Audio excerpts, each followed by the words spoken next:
Content warning. This episode discusses mental health and suicide and may be difficult for some listeners. You can look below for further resources if you or someone you know is struggling.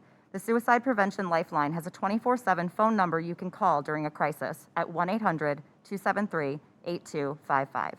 Remember that by starting the conversation, providing support, and directing help to those who need it, we can prevent suicides and save lives. Evidence shows that providing support services, talking about suicide, reducing access to means of self-harm, and following up with loved ones are just some of the actions we can all take to help others. As always, this podcast contains content not suitable for younger listeners. Listener discretion advised.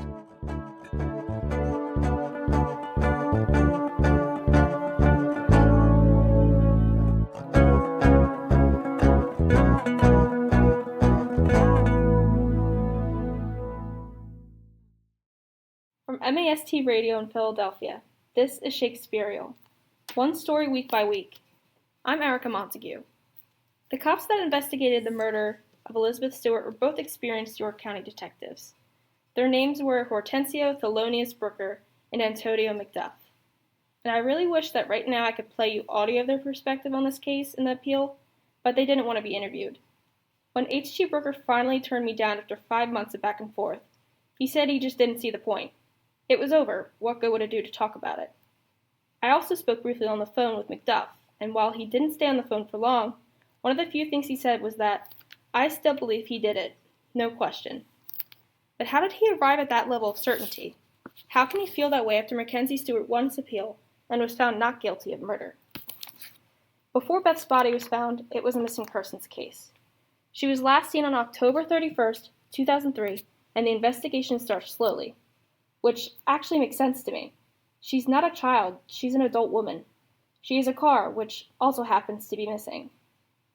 That first day, Mac didn't even question that Beth wasn't home. It wasn't unusual for her to go off on her own for a few hours, or even overnight without telling him. At least, that's what Mac tells the police during questioning. Beth's sister grows concerned when she doesn't hear from Beth for 2 days and calls Mac.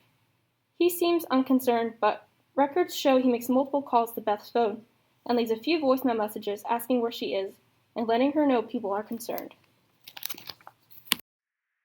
Hey Beth, it's me. Where are you? No one's seen you in a bit. We want to know where you are and that you're safe. Alright, call back soon. Love you.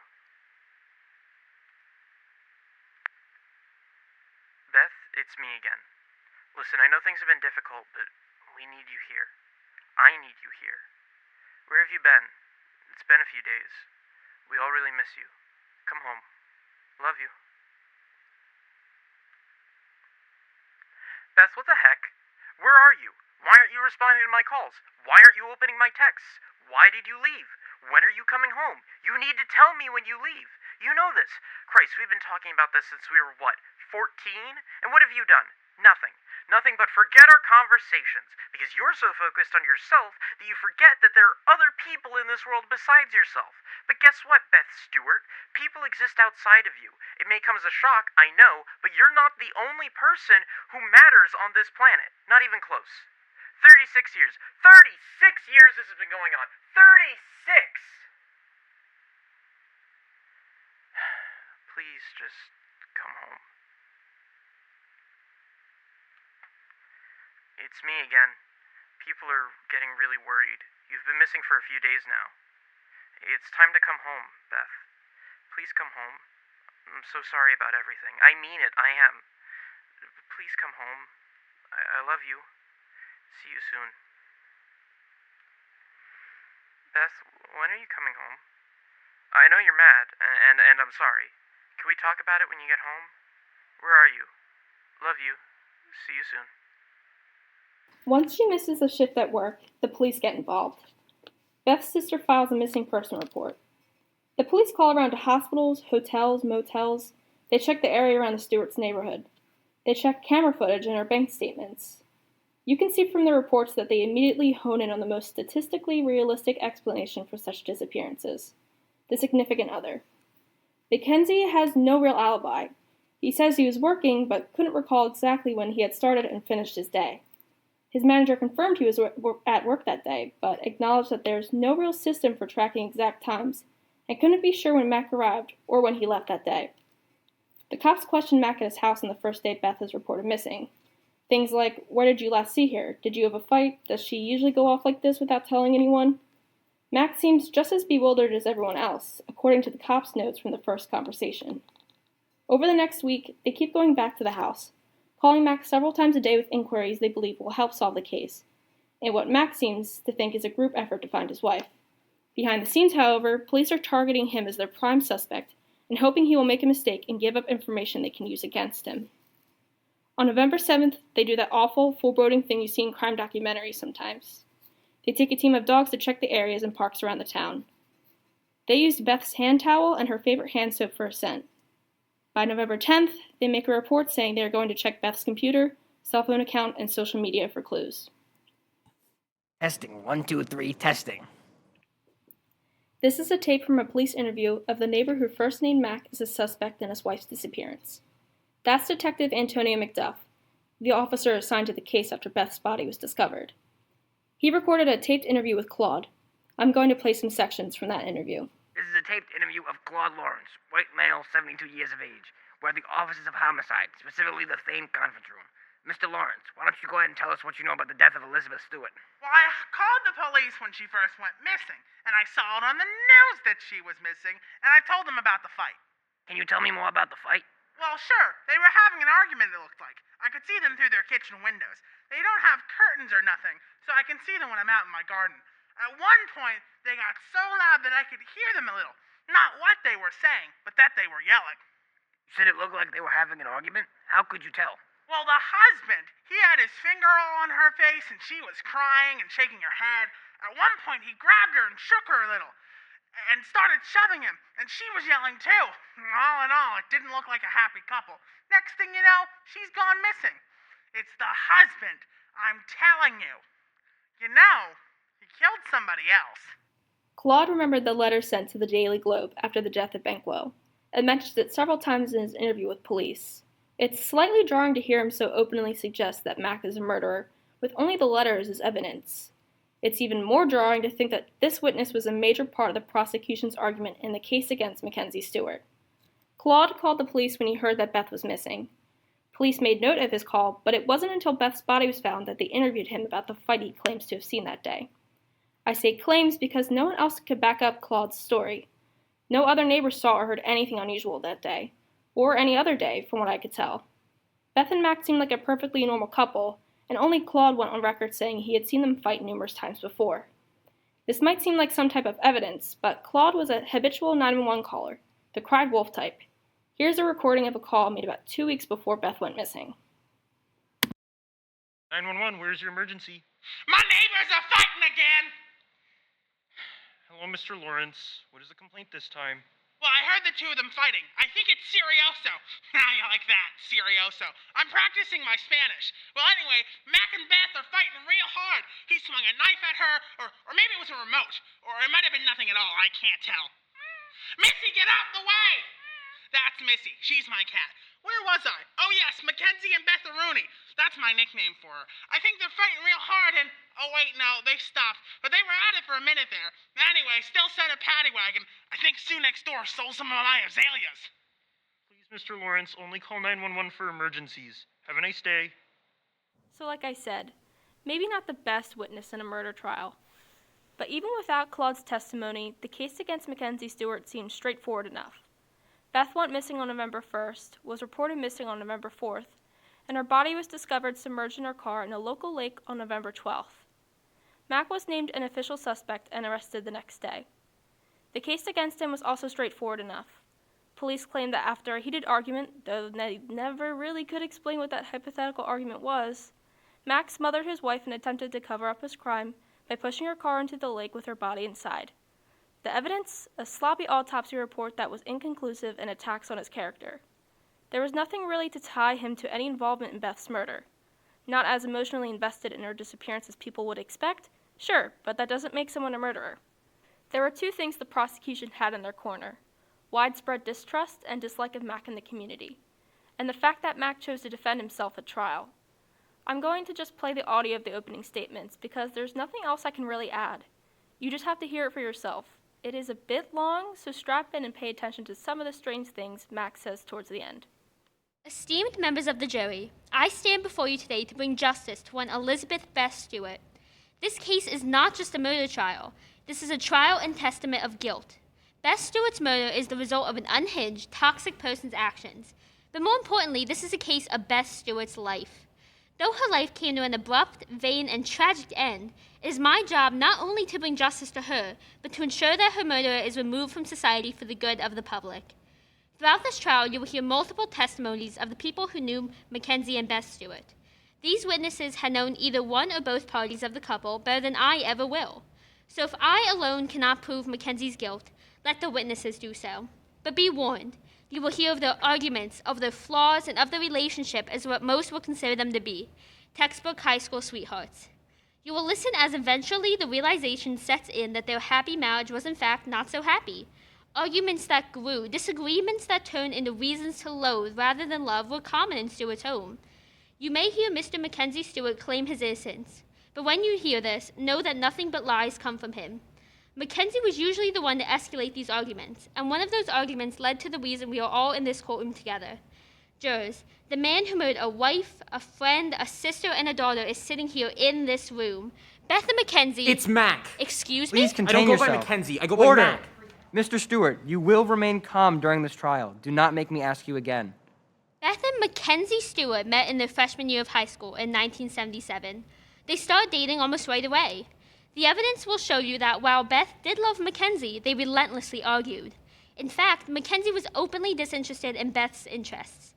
When Beth wanted to be prom queen in 1981, Mackenzie was written down in Beth's diary as not enthusiastic, a putz, and bored out of his mind on that very night.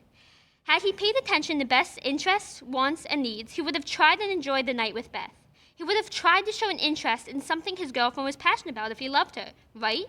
People who love their partners will be willing to stick it out for a day, suck it up, and hold in their complaints.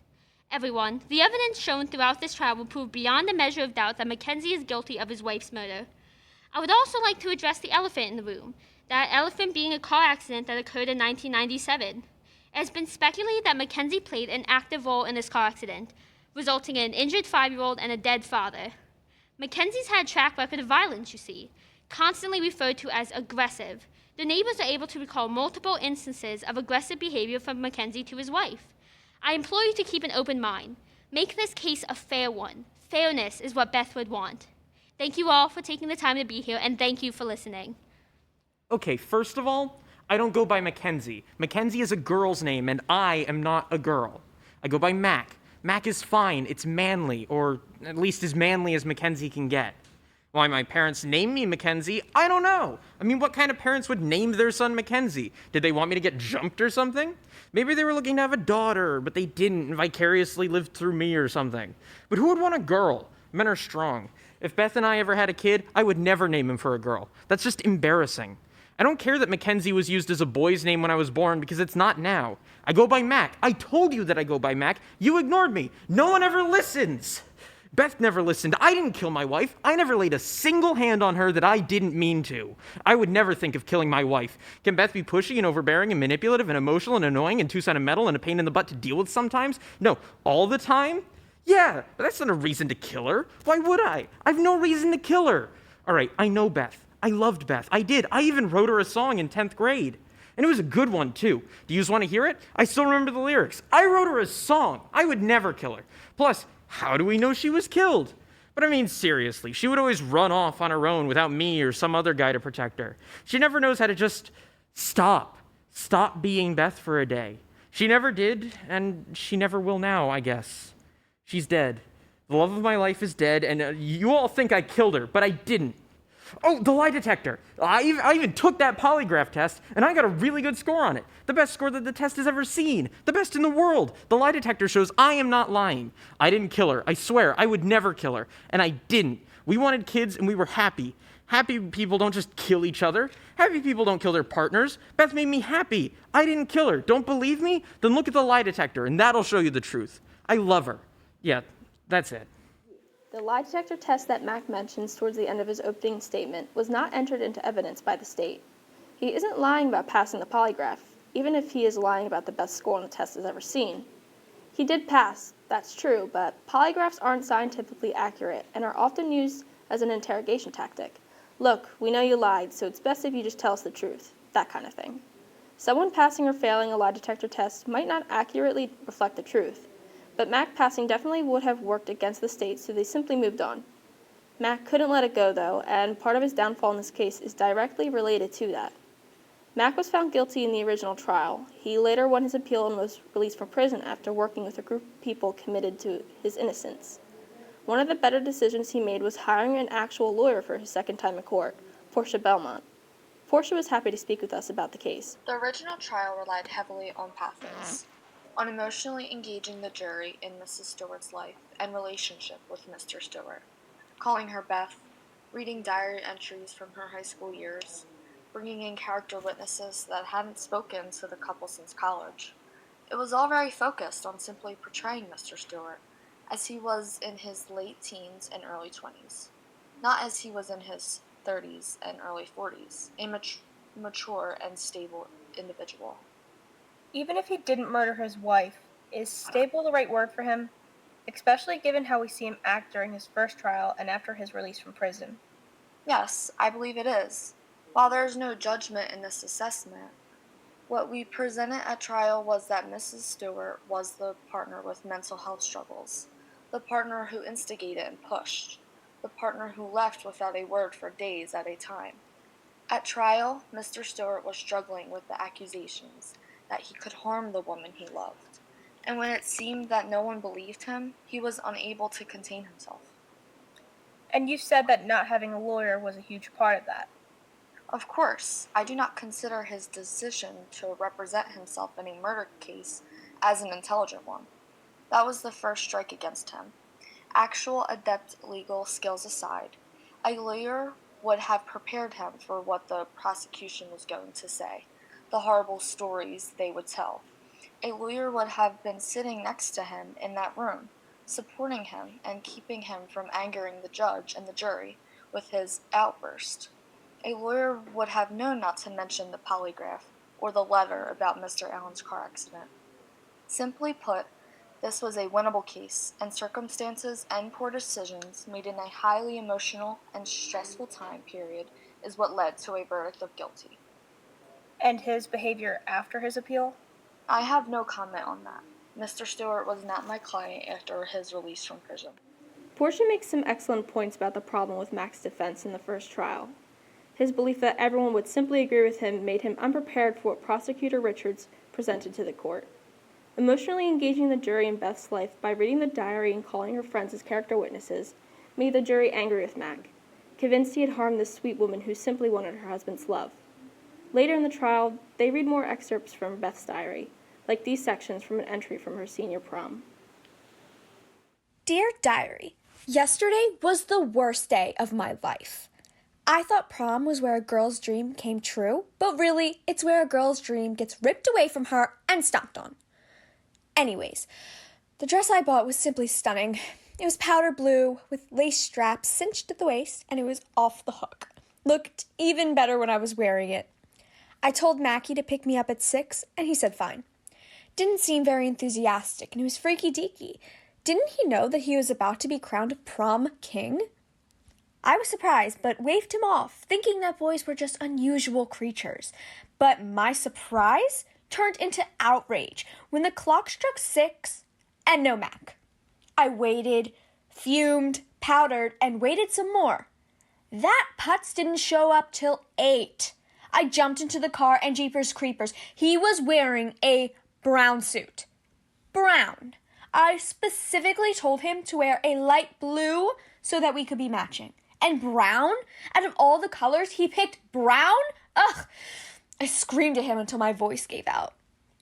I would always kind of tease her about Mackenzie because he was so clearly head over heels about her, and I would make fun of her about it. One time he wrote her this horrible poem, and I reminded her about it every day for almost a month. She was so embarrassed. That's Olivia again. She met Beth their freshman year and was close friends with her throughout high school, and was brought in at trial as a character witness. She would, show me the notes he sent her, and then it just progressed from there.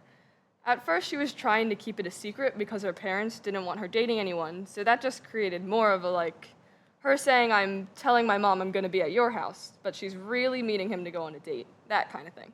Oh, so she would tell her mom she was at your place. Yeah, or others. Mostly mine because my parents never answered the phone, even when they were home, so her mom couldn't check in. But her mom eventually found out, right? Yeah, it didn't go over great, but eventually her mom just kind of had to deal with it. That's definitely why Beth moved out right after graduation, though. And probably why she and Mac got married so quick. What about Banquo? Oh, Banquo. Everybody just loved him. I always thought he and Beth should have gotten together instead, but obviously that didn't happen. There were times where I thought maybe she was interested in him, but at the end of the day, it was always Mac. 3:19. If you recall from an earlier episode, Olivia is still convinced that Mac is responsible for Beth's death. She was a scathing witness with no positive things to say about her best friend's husband.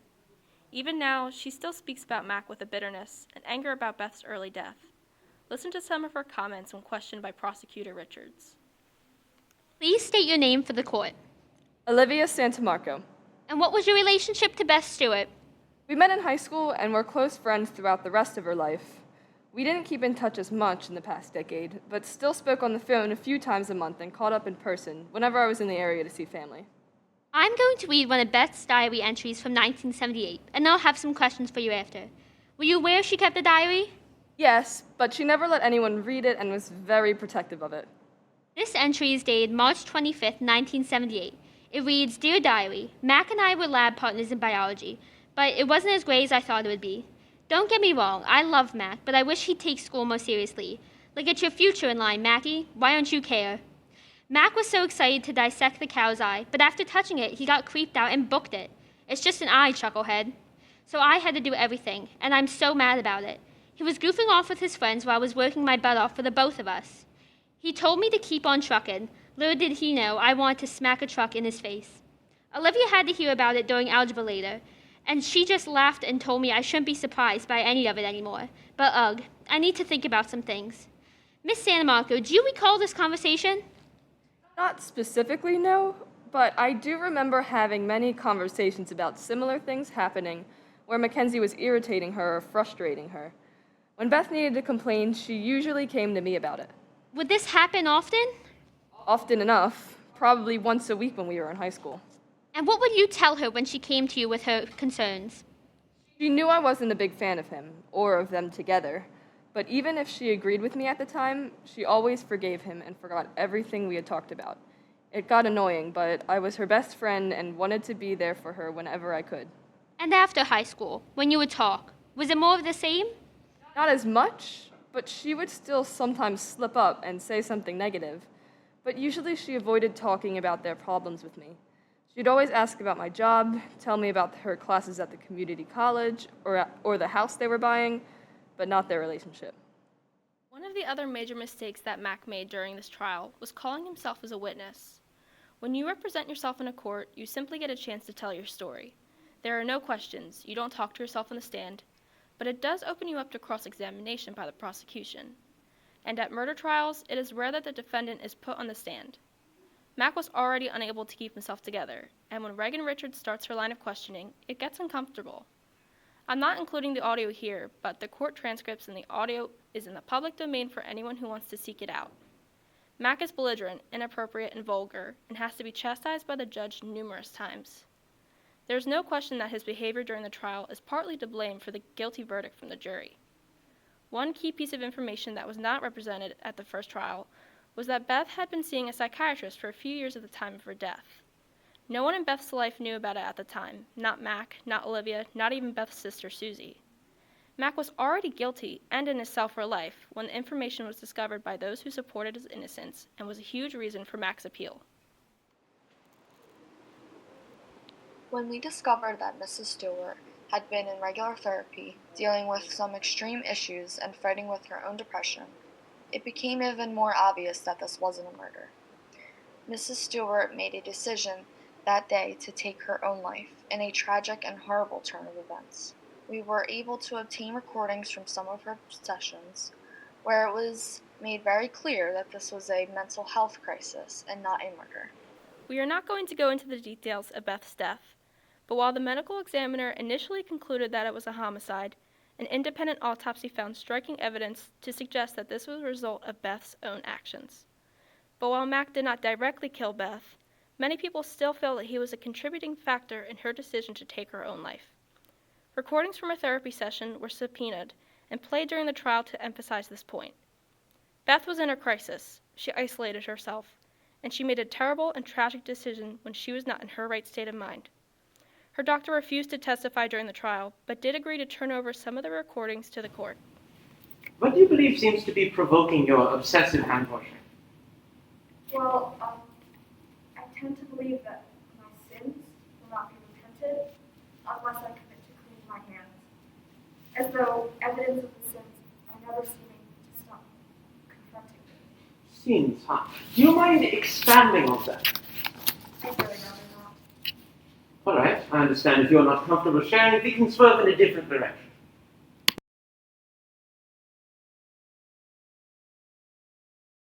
Mrs. Stewart was suffering from extreme anxiety, obsessive-compulsive disorder, and paranoia at the time of her death. We hear her doctor ask about one of her compulsions, hand-washing, but Mrs. Stewart is unwilling to discuss it further. Bess, I want you to take a deep breath. Your mind is fabricating all of this savageness you speak of. Your mind seems detached from the present. According to your behavior, it appears that you are delusional. You are harvesting irrational fears that are manipulating you to believe that you've committed something unspeakable.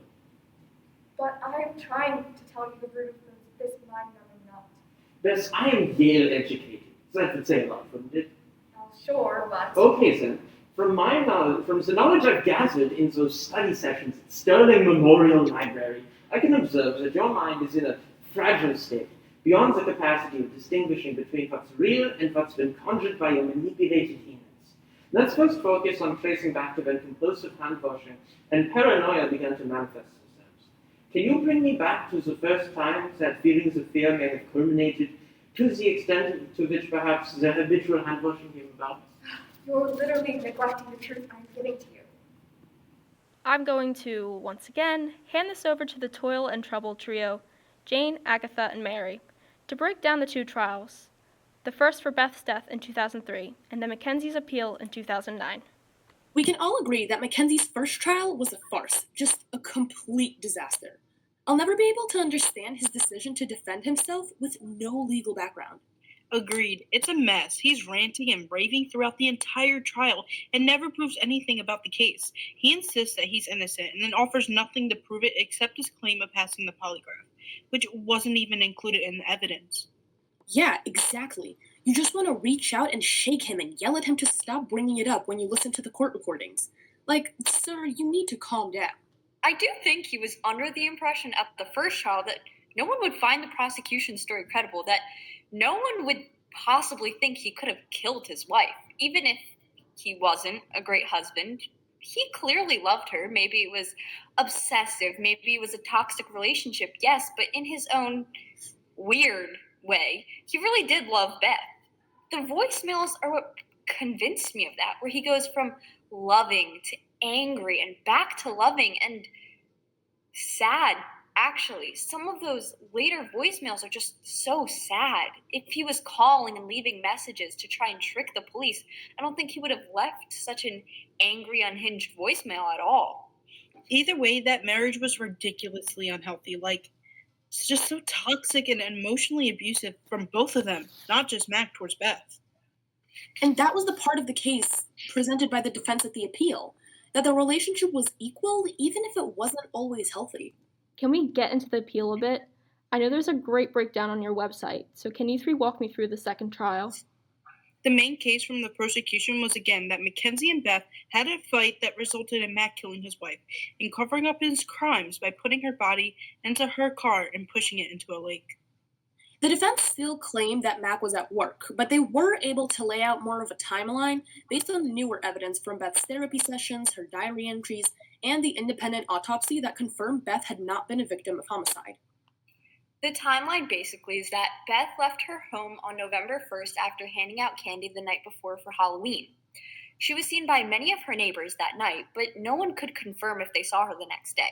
She died sometime between the morning of November 1st and the evening of November 2nd.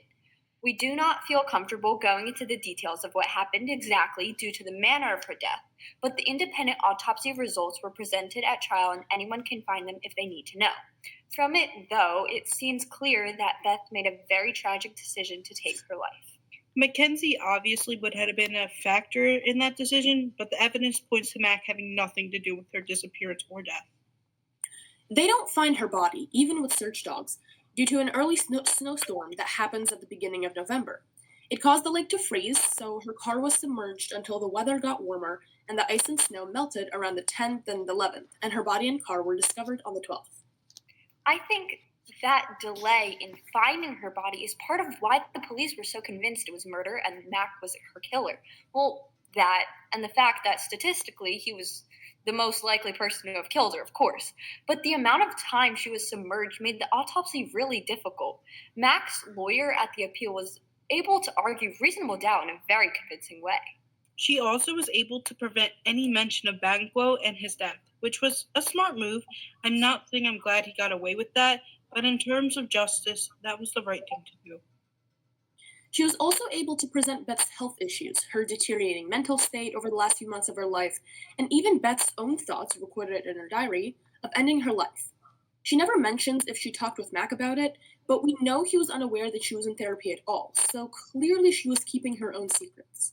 And we know that Beth was not as sweet as she had seemed. She was constantly pushing Mac to be better than he was, which could be encouraging for many people, but instead seemed to be bordering on insulting. Yeah, I know she's a victim in many ways, but that doesn't mean we can't point out her flaws as well as Mac's. He's clearly terrible, but just because Beth died doesn't mean she was a saint. Her death is tragic, and she would obviously be alive today. She was failed by so many people in her life, but also she did some terrible things right along with her husband. Do you think she was part of Banquo's death? Oh, absolutely not. And I think that's the beginning of the end for Beth and Mac's relationship and Beth's stability. But I do think she was more involved with some of the questionable things Mac did. Questionable and downright illegal, really. What illegal things was Beth involved with? What questionable activities were she and Mac up to in their early years? How did any of this lead to the deaths of Banquo, Beth, and even Mac? I hope you will join us as we explore the wild conclusion to our research on this season of Shakespeareal. Outro Episode 3. Shakespeareal is brought to you by MAST Radio in Philadelphia, Pennsylvania. Thanks to our sponsor, the Living Shakespeare Society, and our producer, Bill Shakes. Remember, this podcast is a tale told by an idiot, full of sound and fury, signifying nothing. See you next week.